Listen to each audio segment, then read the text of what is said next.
Ова е најголемата победа на конзервативците, односно ториевците, на парламентарните избори од успехот на Маргарет Тачер во 1979 година.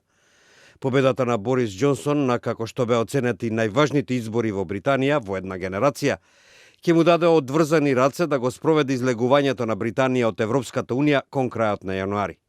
Џонсон водеше немилосрдна кампања со паролата да го спроведеме Брекзитот, ветувајќи дека ќе стави крај на повеќегодишните политички превирања за иднината на Британија, кои ја поделија нацијата. Has been given a powerful new mandate to get Brexit done.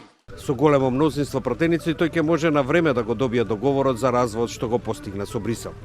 Ратификувањето на договорот ќе го официализира крајот на скоро 5-децениската интеграција на Британија во Европската Унија и покрај тоа што обете страни сепак треба да постигнат нов договор за трговија и безбедност. За разлика од конзервативците, изборите представуваа катастрофа за најголемата опозицијска лабористичка партија, која има најлош резултат од 1935 година. Лидерот на левицата, Джереми Корбин, ветуваше втор референдум за Брекзитот, во обид да им се допадне на половина британски гласачи кои се уште сакаат да останат во Европската Унија. Но тој ја фокусира кампањата и врз радикална програма за економски промени, вклучително и национализирање на клучните индустрии.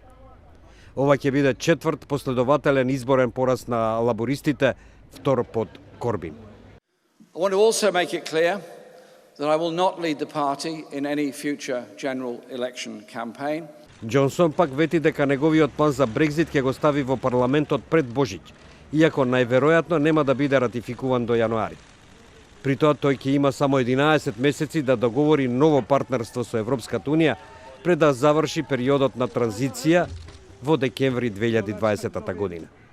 Но со удобно мнозинство во парламентот, аналитичарите забележуваат дека Џонсон би можело да избере да го продолжи тоа време и да преговара за поблизок трговски договор од претходно предвидениот.